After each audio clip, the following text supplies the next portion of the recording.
And now, for our nightly feature, the night train to the City of Dreams.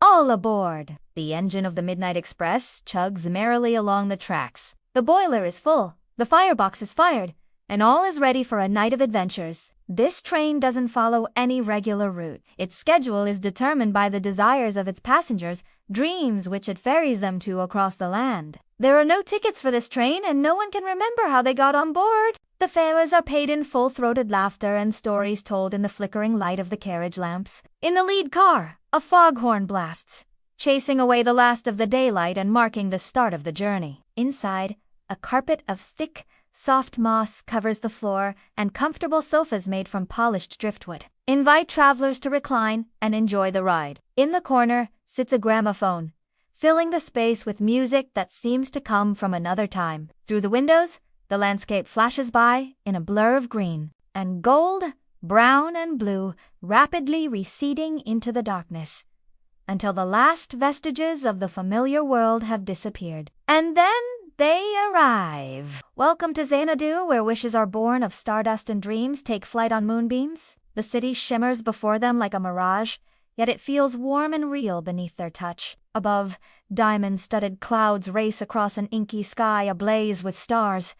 The air hums with unseen energy. A gentle breeze whispers through streets paved with shimmering quartz, stirring the vibrant banners that adorn every window. And everywhere there is color. Multitudes of colors, bright and bold, dancing in the starlight, weaving magic with every hue. The passengers spill out of the train cars, their eyes wide with wonder as they step onto the cobblestones, each eager to explore and discover the wonders that await. In the distance, music drifts toward them, beckoning like a whispered promise. Following the sound, they come upon a grand plaza dominated by a colossal clock tower whose chimes seem to hold ancient secrets. At its base, a weathered bronze fountain gurgles merrily, its spray sparkling in the starlight. Around it, couples stroll, lost in their own worlds, while groups of friends burst into spontaneous song and dance. The energy of Xanadu is infectious, drawing everyone into its vibrant embrace. Suddenly,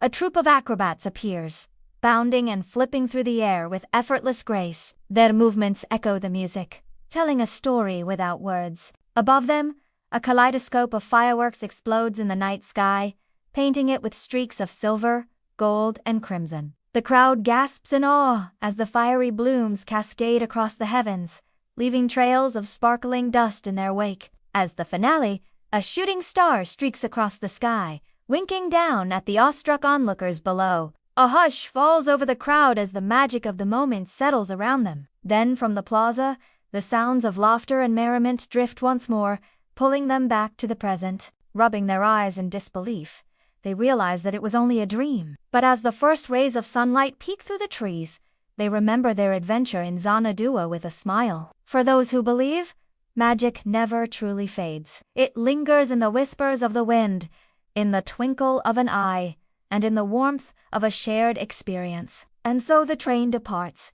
taking with it the echoes of laughter and the lingering scent of adventure. It carries within its carriages not just passengers, but memories, stories, and the undying spirit of imagination. Over the horizon, the sun rises, chasing away the darkness and signaling the start of a new day. For those who woke up, the dream may be over, but the spirit of Xanadu lives on in their hearts. Meanwhile, on the train, a small girl gazes out the window, her eyes sparkling with wonder. She clutches a smooth, colorful stone in her hand, a souvenir from the magical city. Beside her, an old man with twinkling eyes and a mischievous grin leans back in his seat, humming a tune from the gramophone. He, too, has a secret smile upon his face, for he knows that the journey is far from over. For every night when the moon is full and the stars shine bright, the night train to Xanadu departs once more, carrying new dreamers to its wondrous city of eternal enchantment.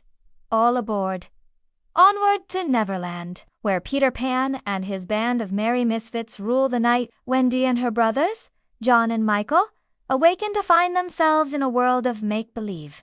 Forever young, forever free, they soar through the starlit sky on the back of an enormous whale, its song echoing the rhythm of their laughter. Below them, the rooftops of London shimmer like scattered jewels, each chimney puffing out wisps of dreamlike smoke. Up ahead, a silvery glow beckons them onward, growing brighter with every passing moment. Then, through a parting in the clouds, Neverland unfolds before their eyes. Lush and verdant, the island shimmers with enchantment. Sparkling waterfalls tumble down emerald cliffs, while mischievous pixies flit among the trees, their laughter tinkling like wind chimes. But something is amiss. Captain Hook, his face twisted with rage, leads his band of snarling pirates in a desperate search for Peter Pan.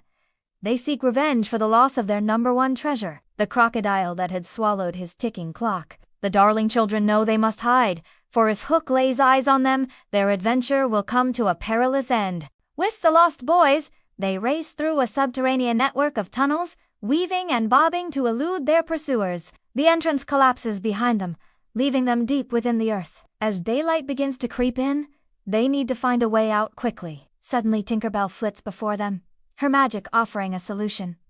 She leads them upward, away from the danger below. Emerging from a leafy bower, they find themselves in a sun-dappled glade. Before them stands a magnificent treehouse, its walls adorned with murals depicting scenes from countless adventures. Peter Pan greets them with a joyous laugh, leading them inside. The treehouse is filled with trinkets and treasures collected from distant lands, each with its own tale to tell. But their reprieve is short-lived.